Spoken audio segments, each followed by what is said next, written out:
sampai saya sempat itu sampai dikasih nomor angka. Itu jadi makhluknya itu 2 di depan saya, 2-nya lagi tuh ada di sebelah kiri. Itu angkanya yang depan ini nih 72 sama 42. Kok ada putih-putih gitu berdiri. Saya liatin itu pas posisi dia madep ngebelakangin saya, jadi saya ngeliat belakangnya doang. Saya liatin nomor tegas, dia tuh nengok gitu bang, ternyata mukanya tuh mirip gitu, kok mirip sama saya gitu. Jadi saya gendong, terus saya niatnya sih cuman pengen nyium sebenarnya bang. Tuh pas ini istri saya nih ngendusin gitu. Nih pas istri saya ngendusin, dia bangun ngeliat itu, katanya ya, itu saya mau makan anak saya sendiri gitu.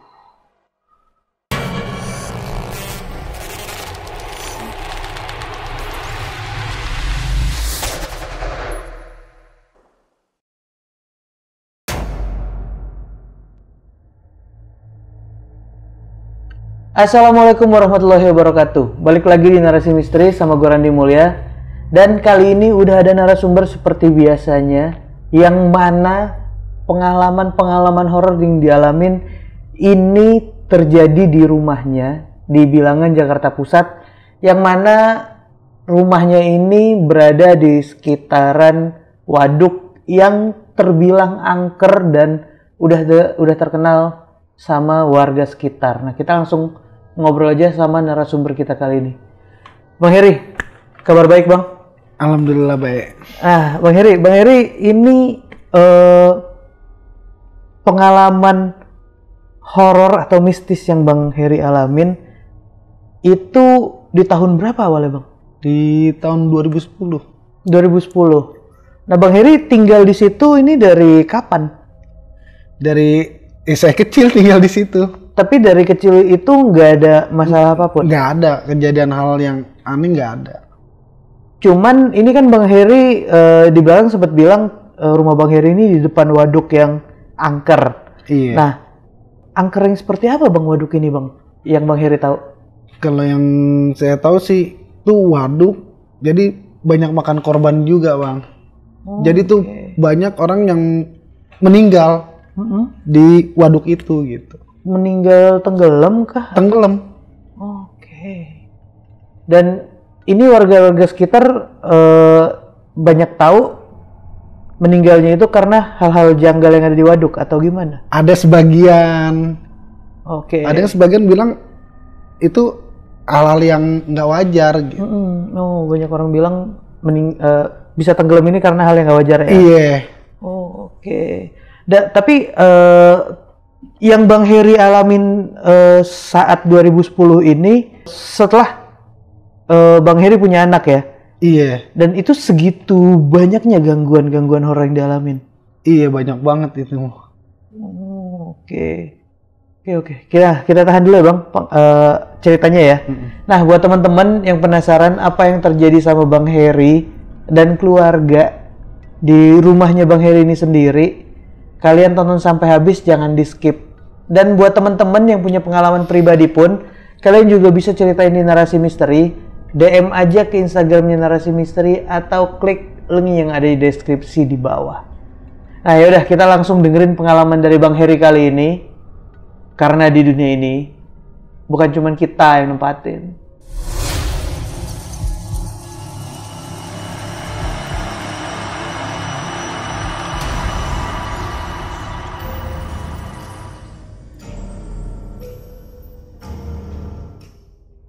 Bang Heri, awal mula kejadian yang Bang Heri alamin itu seperti apa sih? Dulu sih pas kejadian awal mulai ini sih di tahun 2010 ya. Saya sih tinggal di Jakarta Pusat. Itu saya tempatin rumah itu dari saya kecil sampai sekarang ini juga saya udah nempatin gitu. Itu kejadian ini juga pas di tahun 2009. Awal pertama saya nikah tuh. Nikah. Nah, dikasihlah langsung momongan di tahun 2010. Anak pertama saya nih. Dari anak pertama tuh dia lahir sebulan itu nggak ada kejadian apa-apa itu. Ini yang aneh-anehnya lagi pas kejadian di umur 3 bulan. Itu jadinya kayak ada semacam kayak gangguan gitu ya. hal-hal yang aneh lah. Itu jadi saya di kamar ini, saya lagi sama istri sama anak saya yang itu lagi ya bercanda-bercandain deh. Cuman istri saya juga lagi nonton TV.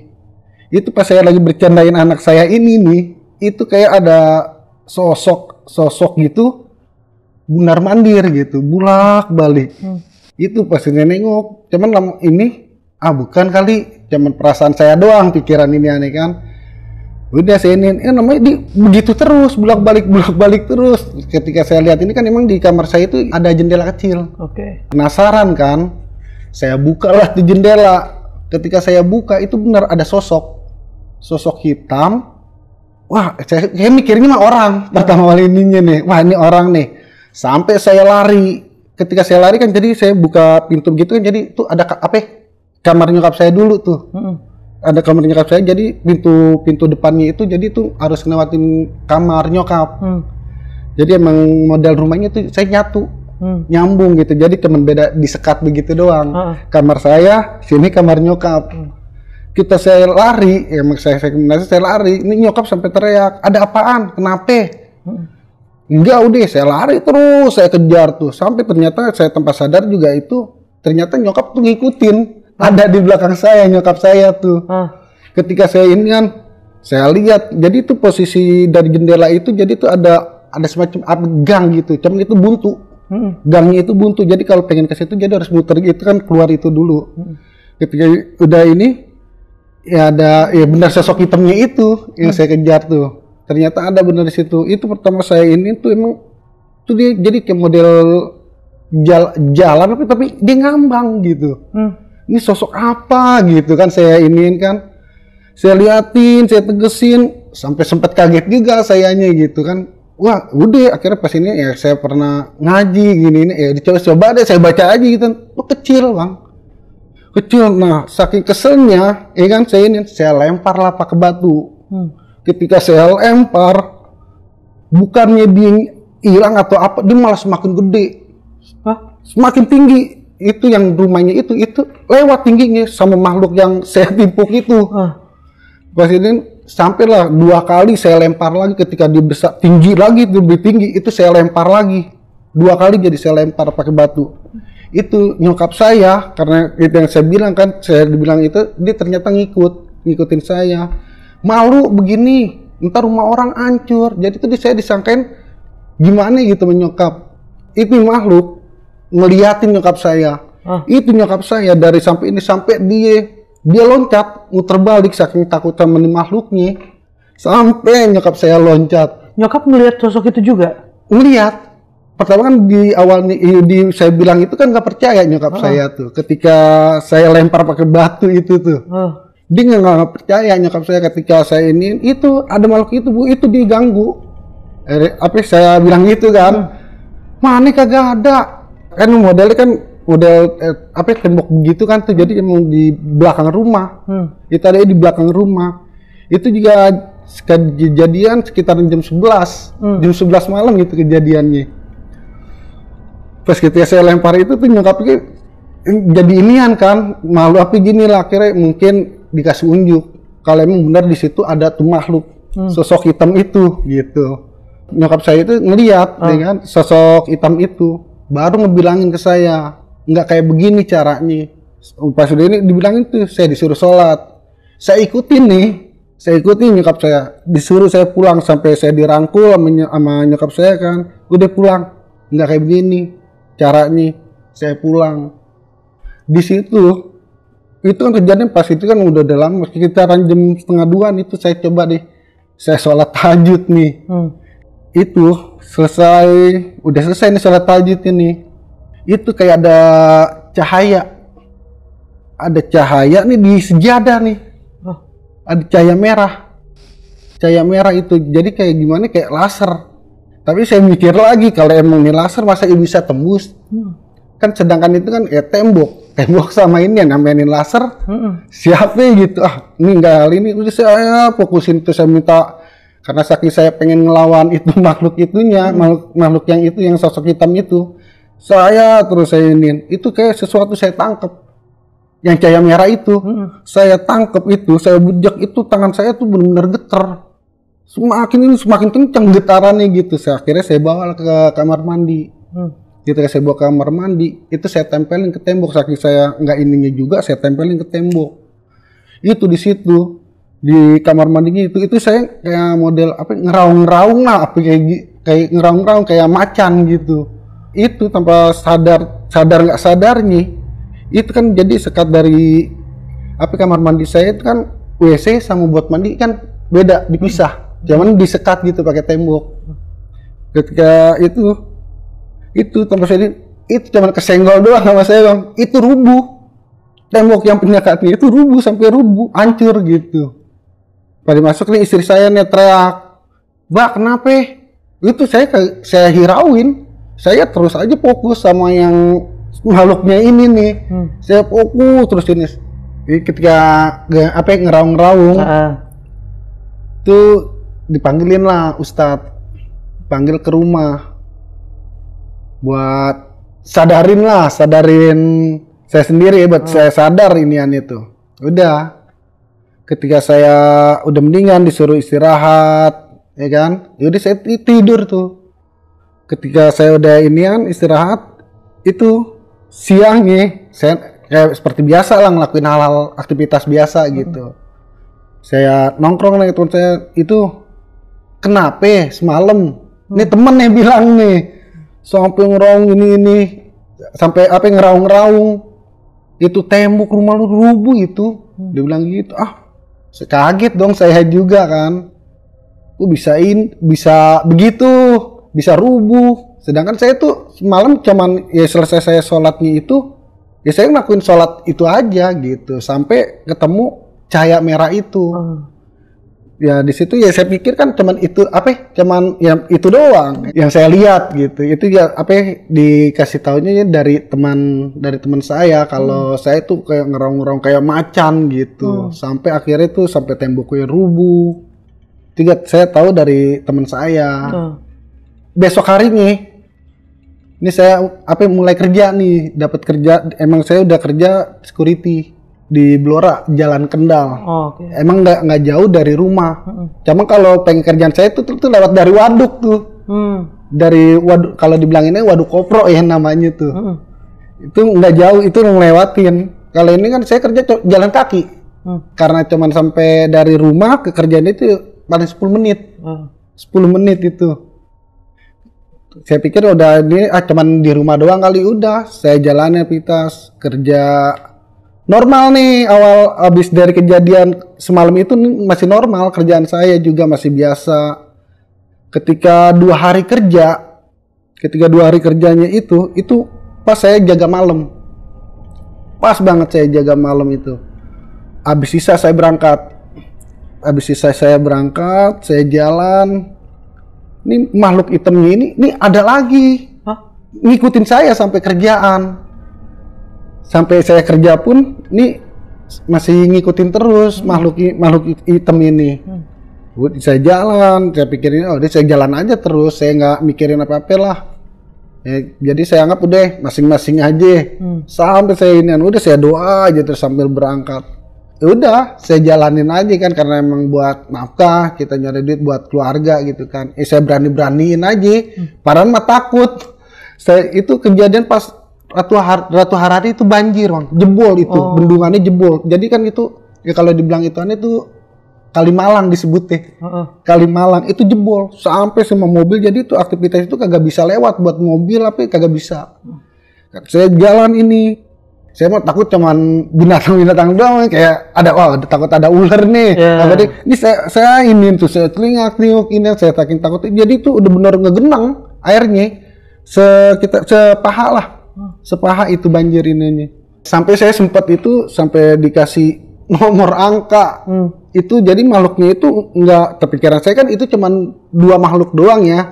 Ternyata tuh ada 4. Jadi 2 di depan saya, 2-nya lagi tuh ada di sebelah kiri. Cuman dia agak berapa meter lah dari yang makhluk yang di depan saya yang 2 ini nih. Itu angkanya yang depan ini nih 72 sama 42. Ya saya kagak ngerti ini kan. itu maksudnya nomornya itu apa gitu. Soalnya fokus saya karena emang saya berangkat dari rumah pengen kerja, ya saya terusin lah jalan kerja. Jadi itu jadi makhluknya itu saya terus jalan, cuman dia terus ngikut sampai saya ke kerjaan itu. Ketika itu kan di situnya masih MRT. Jadi ada model taman, jadi itu makhluk ternyata dia lurus aja terus. Ya saya hirauin itu makhluk. Udah saya fokus aja jalan kerjaan. Alhamdulillah tuh hilang tuh, dia nggak ganggu inian saya lagi. Jadi saya udah fokus saya kerja. Karena mikirin dari yang kejadian yang kemarin malam itu kan, saya di kerjaan sampai mikirin juga bang. Ini harusnya saya apa pindah, apa gimana gitu. Cuma kalau ini kan itu kan keputusan saya sendiri. Udah selesai ini kerja pagi, aplusan sama teman saya. Ketika saya aplusan, saya pulang, saya temuin istri saya dulu tuh. Ketika pulang itu, saya ketemu sama istri saya ngomong sama istri saya nih, Mah, ini gimana ya kalau kita pindah? Mungkin aja nih makhluk emang apa ya, ganggunya nih di rumah nih. Coba kalau kayak gimana kalau kita ngontrak nih, siapa tahu nggak ada gangguan lagi. Saya ngomong lagi, ini coba ngomong sama ibu nih. Istri saya bilang, coba ngomong sama ibu. Jadi ntar abang ngomong sama ibu deh. Kita saya ini udah saya rembukin, akhirnya udah ngobrol. Akhirnya di situ saya diizinin buat pindah. Akhirnya saya pindah lah ke Ciledug. Saya pindah tuh di Ciledug. Besokan harinya setelah pulang kerja saya pindah. Benar udah fix yakin sama istri mau nempatin di Ciledug. Akhirnya pindah lah saya. Tapi besok harinya saya pindah. Saya pindah bawa semua ya keperluan buat ya saya tempat tidur, kayak barang-barang kompor apa itu saya bawa semua buat nanti di kontrakan gitu. Setelah udah pindah, saya rapin lah. Tuh, ya saya tata baru lagi deh tuh buat menuin itu tempat gitu. Sehari tuh aman tuh bang. Di 2 harinya aman. Ini saya bingungin lagi tuh malam ketiga. Pas kejadian itu saya pulang jaga. Jadi pas saya pulang jaga kerja itu pas saya jaga apa dari pagi, pas malam tuh saya aplusan. Pas jam kalau itu security kan tuh jam 7 udah aplusan ya. Ini kok apa emang itu teman saya juga emang apa izin sama saya nih. Dia datang cumannya agak telat buat apa masuk ke kerjaan nih buat hapus ke saya nih. Ya akhirnya yang mau kagak mau ya udah saya boleh nih nggak apa-apa datang jam berapa yang penting datang gitu. Saya bilang gitu kan. Ini datang nih sampai jam 9 malam bang. Baru nyampe ke tempat gitu. Ya dia keluh kesah ini aneh dicerita akhirnya ya udah ya udah nggak apa-apa. Yang penting hari ini gue pulang gitu. Karena kan emang nih saya baru tempatin nih tempat saya agak ini juga kan takut juga kan. Karena dari yang kejadian waktu di rumah jadi saya masih was-was aja gitu. Udah pas ini saya nggak cerita nih ke teman saya nih yang teman saya kerja. Pikiran saya kan ya nggak harus cerita lah hal-hal yang begini gitu. Udah saya pulang. Jadi sampai rumah sampai rumah tuh jam setengah 12 malam. Saya ini ganti baju, saya tanya nih ke istri saya, masak kak tadi mah? Nggak masak mbak, gitu kan. Akhirnya udah, itu gimana, beli makan aja deh di depan. Emang lapar nggak? Iya, mama juga lapar juga. Orang kan emang bener-bener baru pindah kan. Akhirnya saya ya udah beli, tadi sih ada nasi goreng gitu. Jadi coba abah beli deh ke depan. Saya jalan lah. Ini kok ada yang ngikutin gitu. Yang perasaan doang kali gitu. Ya udah, saya jalan aja terus. Ini lama-lama kok semakin jelas ini. Saya saking ini penasarannya, saya nengok. Saya ngeliat sosok hitam lagi, cuma ini lebih jelas lagi dari yang kemarin waktu saya yang di rumah. Saya lihat ini tegesin itu berbulu. Jadi berbulu itu semua. Jadi tangan sama kakinya itu dia lebih panjangan tangan. Dibandingin kakinya jadi model kayak orang utan. Cuman itu pohon tinggi. Setinggi pohon gitu makhluknya itu. Tinggi itu. lebih ini, yang kalau waktu yang di rumah itu kan dia tinggi rumah. Kalau ini benar sepohon tingginya, cuman tangannya itu panjang.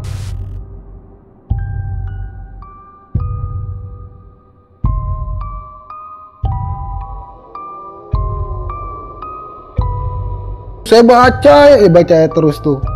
Alhamdulillah tuh makhluk hilang, Bang. Makhluk hilang itu. Saya jalan. Saya belilah nasi goreng. Saya ke ini sampai rumah, saya cerita ke istri saya, "Mah, tadi Abah ketemu makhluk hitam lagi. Cuman itu makhluk kayaknya sama kayak yang di rumah gitu." Sampai saya ngomong ke istri saya, "Enggak kali, Bah, itu Abah capek gini." "Kagak, bener, itu jelas. Orang pas Abah nengok itu bener-bener wujud nyata. Abah ngeliat." "Ya udahlah, bismillah aja." Ini istri saya bilang gitu, "Di bismillah aja, baru juga 3 hari kita ini." Ya udah, saya istirahat itu. Selesai makan itu tuh saya udah istirahat. Saya tidur. Ketika pagi, saya aktivitas lagi dong, kerja lagi nih. Saya emang kalau security kan dia hitungannya di 2 hari pagi, 1 hari malam. Pas dari malam itu kan saya masuk ke pagi lagi tuh. Dari emang saya kan masuk pagi kan 2 hari. Dari 2 hari itu. Dia pikir, oh iya besok udah pagi kedua. Yaudah deh, istirahat lah. Di pagi keduanya ini dia upload sama teman saya. Cuman dia upload itu normal jam 7. Jam 7 malam cuman uploadannya, karena saya dari masuk pagi kan 12 jam saya kerja. Pas sudah di-upload pulang lah saya. Ketika saya pulang itu masih perkarangan dari yang itu tuh, kok ada putih-putih gitu berdiri. Saya liatin itu pas posisi dia madep belakangin saya, jadi saya ngeliat belakangnya doang. Saya liatin, nomor tegas dia tuh nengok gitu, Bang. Dia nengok. Ini yang anehnya nih, pocongnya ini nih tuh kan bener-bener tuh ternyata mukanya tuh mirip gitu. Kok mirip sama saya gitu. Hah?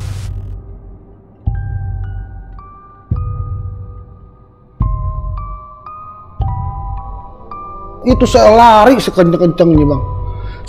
Jadi kenceng itu saya nubuk gituan sampai, tapi emang itu kan dia dari pekarangan rumah saya itu kan buat masuknya kan agak lumayan ini. Ya berat, ada pintu itu kan jadi model pagar gitu. Itu saya sampai terobos gitu kan pagar itu kan. Istri saya sampai kaget, "Kenapa?" "Itu mah Abah lihat itu pocong, cuman mukanya itu tuh mirip sama Abah gitu. Ini kayaknya bener nih orang yang bener-bener pengen ngejahatin. Udah bener nih, udah pengen ngejahatin Abah ini." Ini istri saya kagak percaya gitu apa yang saya bilangin. Itu nggak pernah percaya, Bang. Jadi seakan-akan itu saya tuh karena gangguan yang di rumah gitu. Jadi tuh ke bawah-bawah sampai ke tempat saya yang baru gitu. Ini pas udah malam nih, udah istirahat nih, Pak, tidur.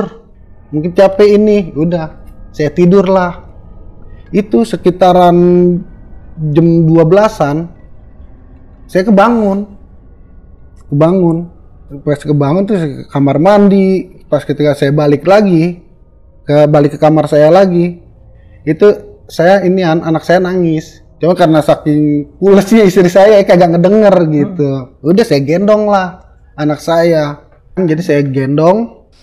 Terus saya niatnya sih cuman pengen nyium sebenarnya, Bang. Tuh pas ini istri saya nih ngendusin gitu. Nih pas istri saya ngendusin, dia bangun ngeliat itu, katanya itu saya mau makan anak saya sendiri gitu. Sampai ini dia teriak dong istri saya, itu sampai warga pun datang gitu. Sampai datang warga. Ketika warga itu datang, barulah anak saya langsung diambil sama istri saya, langsung dibawa. Itu istri saya sampai bilang ke warga, ini anaknya pengen dimakan gitu. Dari situ warga setempat ngebilangin, coba panggil, ada nih Pak Ustadz Jamal. Dipanggil lah, datang ke rumah. Itu saya cuman dikasih, ya kalau bilang ini air doa, dikasih. Itu saya sadar saya ini tuh sampai dia diceritain gitu kenapa pengen ini. Itu saya sampai sempat bingung juga gitu, mau makan Saya cuma pengen cium doang gitu. Tapi emang istri saya sampai emang nangis-nangis gitu. Itu kan emang tanpa sadar. Saya begitu ngelakuin begitu, jadi itu tanpa sadar gitu. Setelah dikasih air doa sama Pak Ustadz ini nih, alhamdulillah, saya udah mendingan dia. Akhirnya saya disuruh istirahat sama Pak Ustadz. Ya udah saya istirahat. Anak bini aman di rumah aman? Sebenarnya kalau buat ini sih aman. Aman untuk di rumahnya aman. Cuman yang digangguin tuh jadi itu saya. Berarti abis tenang itu istri masuk lagi ke rumah? Enggak, malah diajak ke tempat om saya. Oke. Jadi di kontrakan itu saya sendiri jadinya. Jadi kayak diasingin lah. Takut anak saya kenapa-kenapa lagi gitu. Udah diasingin, udah saya tidur. Ketika habis itu seharusnya saya itu tadinya kerja juga sampai saya tuh nggak kerja gitu. Pas besok harinya, karena besokannya saya udah ya alhamdulillah udah mendingan kan, ya saya nongkrong lah ke temen nih, saya nongkrong. Lama-kelamaan nih kayaknya aneh gitu. Kok saya jadi perasaan itu jadi kayak bisa ngelihat sesuatu gitu. Jadi kayak ada yang penampakan gini, jadi gangguan itu jelas bener-bener jelas gitu. Jadi seakan-akan tuh saya bisa ngelihat gitu. Jadi tuh ada sosok hitam yang waktu ngikutin saya itu ada sampai saya kejar-kejar. Sampai teman-teman saya sendiri nih bingung. Kenapa nggak saya dengerin gitu. Jadi tuh saya lari, saya kejar. Sampai ini lagi, saya balik lagi. Jadi saya tuh muter begitu aja itu. Kejar itu makhluk, saya balik lagi. Sampai sempet aneh lu gitu. Sampai teman saya bilang, aneh lu kenapa? Orang kagak ada apa-apa yang kejar. Ada itu makhluk itu. Jadi tuh seakan-akan tuh ya saya nggak waras lah kalau dibilang ini itu kayak saya gila gitu bang. Karena kan dia nggak bisa ngelihat apa yang saya lihat gitu. Pas udah inian ya saya cerita kalau saya habis ngeliat penampakan sesuatu itu saya selalu cerita ke istri saya. Pas udah itu ya udah saya akhirnya ya udah pulang deh. Pas ketika teman saya ngomong begitu dia nggak percaya apa yang saya lihat gitu. Akhirnya saya udah saya pulang aja deh. Daripada misalkan ini malah tambah parah lagi kan. Akhirnya jadi saya emosi malah ke temen gitu. Jadi akhirnya saya mutusin udah saya pulang aja. Saya ceritain ke istri saya. Mah, abang malah tadi ngeliat makhluk hitam yang itu lagi. Terus saya cerita ke temen abang begini-gini. Malah abang dibilang gila mah. Abang jadi seakan gini. Jadi saya kayak malu gitu. Akhirnya saya mutusin yaudah deh. Mah, gimana kalau kita balik lagi deh? Abang juga ini juga kan jadi malu. Jadi ini gara-gara nih sosok makhluk ini nih dari gangguan itu. Jadi tuh terus ganggu saya. Akhirnya karena istri saya kesian juga ke saya, akhirnya ngomong lah, tapi telepon ke ibu saya buat minta nih kalau di sini nih sama kayak di itu. Akhirnya sama ibu saya ini sampai yaudah pulang aja, diobatin aja di rumah. Di sini ada ustadz buat ngobatin buat hal-hal yang seperti ngeliat makhluk-makhluk itu gitu. Akhirnya ide saya mutusin sama istri, yaudah akhirnya pindahlah saya balik lagi ke rumah saya yang lama lagi. Rumah nyokap. Iya. Ini setelah beberapa hari udah pulang ke rumah, ini sama nyokap saya, terus saya dibilangin ada ustadz yang bisa ngobatin. Kalau emang itu benar baik buat Eri juga, buat si Ripat, ya udah dicoba aja. Dipanggil lah ustadznya. Itu benar tuh bang, saya dirukiain, terus sampai sempet saya dimandiin. Dimandiin itu dengan cuman kain ditutup. Itu cerita dulu nih ke ustadz ini, saya ngelihat ini, ngelihat itu. Jadi ya kalau dibilang ini ya dibuat ditutup apa gimana itu saya dimandiin, cuman dilipat pakai kain, dilipat pakai kain. Itu semenjak dari situ, alhamdulillah sih saya namanya makhluk-makhluk itu udah nggak pernah lihat-lihat itu lagi gitu. Dari semenjak pas di Ruqyah mau Ustadz dia katanya saya emang benar-benar di bidang itu, kalau halal yang itu bisa Ustadz itu. Emang biasa nanganin gaib. Iya, emang biasa nanganin gaibnya. Itu semenjak dari situ pas saya di Ruqyah, saya dimandiin dengan baca-bacaan ini. Ya, alhamdulillah itu makhluk-makhluk yang itu hilang aja gitu. Saya udah nggak pernah ngeliatin satu makhluk. Di Ruqyah ini berapa lama bang? Lama? Kalau buat itu jadi tiga malam, cuman berturut-turut, nggak boleh putus. Itu saya ngejalanin 3 malam itu sampai saya ngikut pengajian. Jadi itu setiap seminggu 2 kali yasinan. Di situ jadi pas itu ya jadi saya ngikutin. Oh, jadi ke majelisnya Pak Ustadz? Iya, saya ngikut ya, saya belajar ngaji, sedikit tahu tentang cara-cara sholat, dia diajarin gitu. Doa-doanya ini sampai diajarin. Alhamdulillahnya itu benar hilang. Yang apa yang saya lihat, apa yang saya ini itu udah hilang. Setelah Ruqyah itu ya? Setelah di Ruqyah. Nah itu Pak Ustadz yang ngobatin Bang Heri itu bilangnya tahu nggak dia penyebab awalnya Bang Heri kayak gitu karena apa? Oh jadi sih penyebabnya, jadi nih makhluk yang sakit yang dari waduknya itu demen sama anak saya. Dari waduk yang depan rumah Bang Heri itu? Iya. Karena demen sama anak saya, jadi itu selalu datang, selalu datang. Karena saya itu ngelihat juga itu makhluknya kan, ya saya takut, tapi saya emosi juga. Saya itu akhirnya itu dia yang saya lempar pakai batu. Gara-gara dilempar batu di awal tadi? Iya. Saking itu, gara-gara itu ternyata Pak Ustadz bilang ke saya sih, itu awalnya sih itu. Ini jadi nih yang makhluknya ini nggak senang. Itu kan saya juga kan bilang itu dengan ngeluarin kata-kata yang nggak pantas gitu, sampai saya ngomong kotor. Pas saya timpuknya juga emang itu saya ngomong kotor gitu ke makhluk itu, maka itu dia sampai yang malah dia lebih besar gitu, dari yang kecil itu sampai besar. Jadi marah makhluknya itu. Penyebab awalnya karena itu. Iya. Sampai semua gangguannya itu di Bang Heri alamin tuh ya. Iya. Itu selain Pak Ustadz bilang penyebabnya karena ditimpuk awal itu, sosok-sosok yang nongol ke Bang Heri ini, itu ada penjelasan lain nggak dari Pak Ustadz?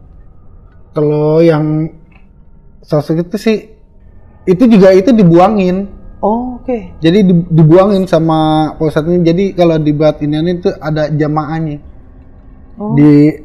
Dipanggil lah jamaah-jamaah yang tahu tentang hal gaib ini. Itu benar-benar dibuang-buangin. Jadi kalau bilangin ini diusir lah. Seperti apa perginya mereka bang? Jadi ya sedebatan kayak cahaya. Ketika pas diusir sama jamaah ini tuh, jadi kayak ditarik, dibuang begitu aja. Cuman dilisirin dari tembok gitu nih. Ini pendek teman itu, maka itu ada nih orang yang pengen ngeliat gitu sampai di depan rumah.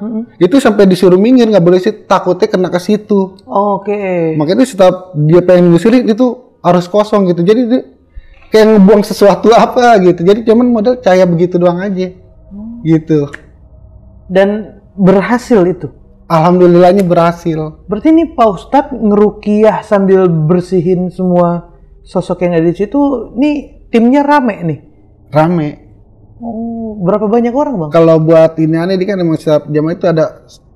Kalau buat ini banyak banget ya. Tapi yang ngeruqyah itu? Yang ruqyah kan cuma dia ada yang pegangan buat ruqyah ini cuma 1. Kalau yang untuk yang buang itu ada 5 orang. 5 orang. Itu di 3 hari berturut-turut semuanya ke rumah Bang Heri? Iya. 3 hari sampai selesai proses ruqyahnya? Iya. Itu dibuang-buang untuk ngebuangin makhluk itu doang ya. Sampai buangin itu dia.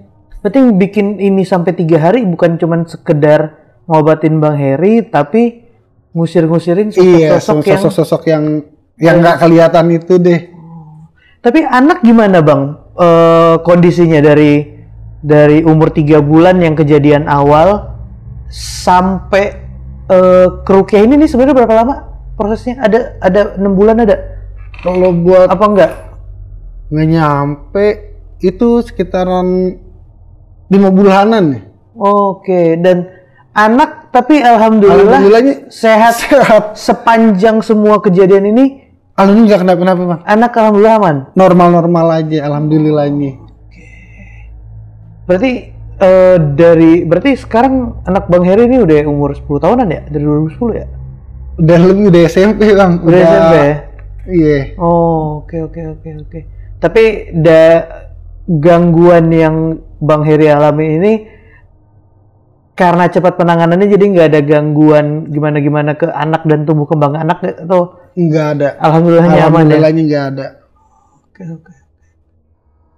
Dan di rumah nyokap setelah itu pun aman, nggak ada kendala apapun? Udah nggak ada. Okay. Dan akhirnya sampai sekarang pun masih tinggal di rumah itu? Sampai sekarang, alhamdulillah, saya nempatin terus itu tempat. Oh, emang udah tinggal sampai sekarang? Sampai saya nih dapat anak lagi yang kedua, perempuan, jadi dapat sepasang. Sampai ya dari kejadian itu, alhamdulillah nggak ada. Sampai ini anak yang kedua saya juga nggak ada gangguan. Oh, nggak ada seperti gangguan. Waktu awal saya anak yang pertama gitu. Ya karena mungkin dari sosok yang ada di sana pun udah berhasil digeserin. Iya. Ya. Alhamdulillahnya itu ya. Oke. Tapi itu Bang Heri setelah itu jadi rutin ikut majelis. Ikut majelis. Ngindarin hal-hal yang nggak diinginkan. Iya. Oke. Waduh, panjang banget yang dialami nih sama Bang Heri nih. Tapi dari semua itu malah jadi dapat pelajaran ya, Bang. Iya. Gimana sosok-sosok itu. Iya, jadi kayak agak paham gitu. Jadi ini makhluk jadi agak paham gitu. Dan jadi lebih ngerti kalau hidup berdampingan dengan sosok seperti itu ya. Iya. Nah teman-teman, lo bisa tulis di kolom komentar nih apa yang dialamin sama Bang Heri saat anaknya itu baru lahir. Dan ini waduk di daerah Tanah Abang ini tapi emang terkenal angkernya juga, Bang. Ya kalau dibilang buat angker ini emang angker. Emang angker ya? Emang angker. Warga-warga sekitarnya pun udah tahu. Udah sebagian tuh tahu tentang waduk itu. Dan ini posisi waduknya persis depan rumah Bang Heri ya? Persis banget. Berarti ini rumah, ini jalanan, ini langsung waduk. Iya. Kalau dari rumah saya itu emang kalau udah ke sana emang udah kelihatan itu. Jadi dari depan rumah pun emang udah kelihatan. Udah kelihatan itu kalinya gitu. Oh. Emang kalau dibilang waduk itu kan dia kali besar. Kalinya emang agak besar gitu. Oke. Nah teman-teman bisa tulis kolom komentar, atau mungkin teman-teman pernah ada yang ngalamin kejadian-kejadian di area waduk yang ada di Tanah Abang ini. Waduk apa namanya tuh?